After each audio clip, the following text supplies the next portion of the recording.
ശബരിമല സ്വർണ്ണക്കൊള്ള കേസിൽ ദേവസ്വം ബോർഡ് മുൻ അംഗം ശങ്കർദാസിന്റെ മുൻകൂർ ജാമ്യാപേക്ഷ പരിഗണിക്കുന്നത് മാറ്റി. 14-ാം തീയതിയാണ് ജാമ്യാപേക്ഷ പരിഗണിക്കുക.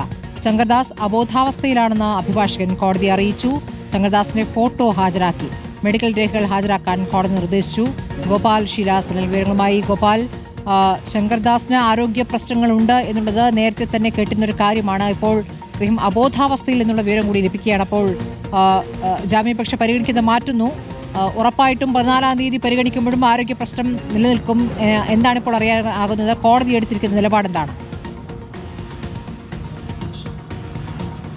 കോടതി ഒരു പരിധിവരെയെങ്കിലും അനുഭാവപൂർണ്ണമായ നിലപാട് എടുത്തു എന്ന് വേണമെങ്കിൽ നമുക്ക് വ്യാഖ്യാനിക്കാം. കാരണം ഇത്തരത്തിൽ ഈ ചിത്രങ്ങൾ, അദ്ദേഹം ആശുപത്രിയിൽ ചികിത്സയിൽ കഴിയുന്ന ചിത്രങ്ങളടക്കമാണ് അഭിഭാഷകൻ ഇന്ന് കോടതിയിൽ വാദിച്ചത്. ആ പക്ഷാഘാതമടക്കം വന്നുവെന്നും അബോധാവസ്ഥയിലാണ് നിലവിൽ ശങ്കർദാസ് ഉള്ളത് എന്നും അതുകൊണ്ട് തന്നെ മുൻകൂർ ജാമ്യം നൽകേണ്ടത് അനിവാര്യമാണ് എന്ന തരത്തിലേക്കാണ് കോടതിക്ക് മുൻപാകെ ഈ ശങ്കർദാസിന്റെ അഭിഭാഷകൻ വാദിച്ചത്.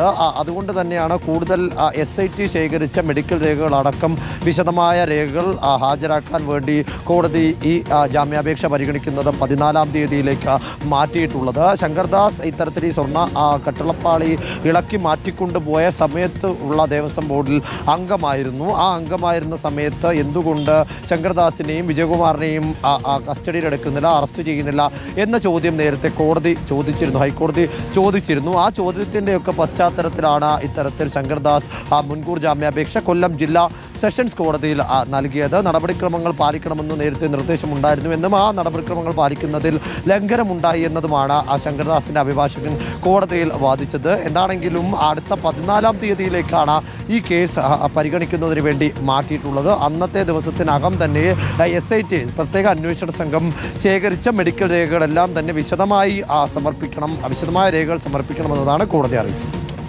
ശരി, ഗോപാൽ ഷീലാസനാണ് വിവരങ്ങൾ നൽകിയത്.